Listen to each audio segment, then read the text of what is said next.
देवव्रताने ऐकलंय, धीवराचं बोलणं ऐकलं आणि विचार केला की याला म्हणतात पिता. मनामध्ये विचार केला. पण आज पुन्हा हस्तिनापुराच्या दरबारात वापस आल्यानंतर खूप वेळपर्यंत विचार केला आणि मनात विचार आलेला आहे की माझ्या पित्याला ज्या स्त्रीशी विवाह करण्याची इच्छा झालेली आहे त्या स्त्रीशी मी विवाह लावून देणार. आता बघा, घडतं का हो असं कुठे? आपल्याकडे आपण बघतो मुलाचा विवाह त्याला आवडीच्या मुलीशी लावून देणं पित्याचं कर्तृत्व आहे, पित्यानं करायलाच पाहिजे. पण महाभारतातील प्रत्येक घटना अघटितच आहे.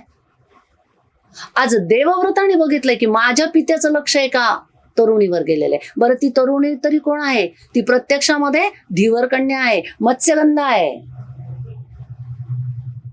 पण काही झालं तरी आज मला ते कार्य पूर्ण करायचंय असा विचार करून देवव्रताने आपला रथ काढलेला आहे. टकटक टकटक करत रथ निघालेला आहे आणि तो आज पुढची बोलणी करण्यासाठी निघालेला आहे.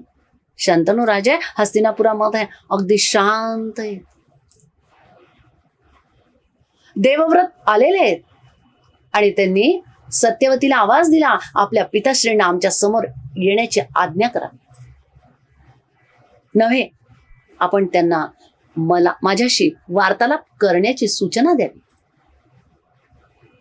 सत्यवतीने अत्यंत नम्रपणे आपल्या पिताश्रींना बोलवलेलं आहे. बरं, बोलवलं आणि आज देवव्रत सांगायला झालेले आहेत की मी आपणास नतमस्तक होऊन सांगतो आहे की माझ्या पित्याची इच्छा आपण पूर्ण करावी, आपल्या कन्येचा माझ्या पित्याशी विवाह लावून द्यावा. आपली कन्या माझी माता असेल.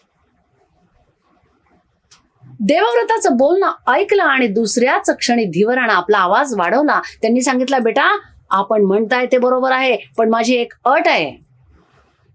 अट? अट ती कुठली? बरं, माझ्या पित्याला समाधानी करण्यासाठी आपल्या प्रत्येक अटी मान्य करण्यास मी तयार आहे.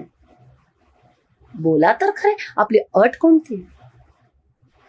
अट कोणती आहे म्हटल्या बरोबर धीवराने सांगितलं की माझ्या कन्येला जो पुत्र होईल तोच राजगादीवर बसेल. मंडळी, दरवेळेला महाभारतामध्ये अटी घालायच्या आणि आपलं कार्य करून घ्यायचं हे आपल्याला माहीतच झालेलं आहे. देवव्रताने लगेच होकार दिला. होकार दिला, मी राजगादीचा अभ्यास धरणार नाहीये. या कन्येला, आपल्या कन्येला जो पुत्र होईल तोच राजगादीवर बसेल सांगितलं. परंतु एवढ्यावरच धीवर शांत बसणारे नव्हते. त्यांनी लगेच दुसरा प्रस्ताव मांडला की अहो, आपण राजगादीचा अभ्यास धरणार नाही मान्य आहे, पण यापुढे आपल्याला होणारी मुलं राजगादीसाठी भांडण करतील, त्यावेळेला त्यांचा हक्क त्यांना मिळण्यासाठी माझ्या मुलीच्या पुत्रांवर ते अन्याय करतील. हे वाक्य ऐकल्याबरोबर भीष्म म्हणून प्रसिद्धीला आलेले देवव्रत ताडकन उभे राहिले आणि त्यांनी सांगितलंय, आपणास एवढीच शंका वाटते तर मी आज प्रतिज्ञा करतो की मी या आयुष्यामध्ये विवाहच करणार नाहीये, मी लग्नच करणार नाहीये. त्यामुळे मी लग्नच नाही केलं तर मला पुत्र होण्याचा प्रश्नच येणार नाहीये. आणि त्याच क्षणाला आकाशामध्ये दुंदुभी वाजली. सगळे देव समोर आलेले आहेत आणि देवांनी पुष्पवृष्टी केली, कारण त्यांनी त्यावेळेला सांगितलंय की भयंकर अशी प्रतिज्ञा करणारे भीष्म आहेत आणि यापुढे हा देवव्रत भीष्म पितामह म्हणूनच प्रसिद्धी येते. आणि मंडळी, त्या भीष्मांची भयंकर अशी प्रतिज्ञा संपूर्ण महाभारतामध्ये प्रसिद्ध आहे. झालं, अट मान्य झाली. धीवर आपल्या कन्येचा, सत्यवतीचा विवाह शांतनू राजाशी करायला तयार झाले. देवव्रत आपल्या प्रासादामध्ये परत आलेले, आपल्या पित्यांजवळ गेले आणि पित्याशी वार्तालाप करत असताना त्यांनी सांगितलं, पिताश्री आपली इच्छा पूर्ण होईल. आपलं ज्या सौंदर्यवतीवर मन गेलेलं आहे ती सौंदर्यवती आपली पत्नी म्हणून आपल्या सोबत येणार आहे. काय खरं म्हणतोयस?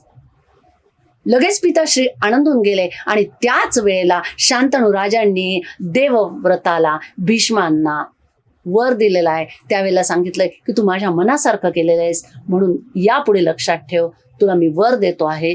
जोपर्यंत जगावंसं वाटेल तोपर्यंत, जोपर्यंत इच्छा असेल तोपर्यंत तू अविरतपणे तसाच राहशील. मरण तुझ्या पुढे येणार नाही. इच्छा मरण होण्याचा एक वर शांतनू राजांनी आपल्या पुत्रास दिलेला आहे. तो वर घेऊन भीष्म दरबारात राहते झालेले आहेत. पुढे सत्यवतीला पुत्रप्राप्ती कशी झाली हे आपण पुढच्या भागात बघणार.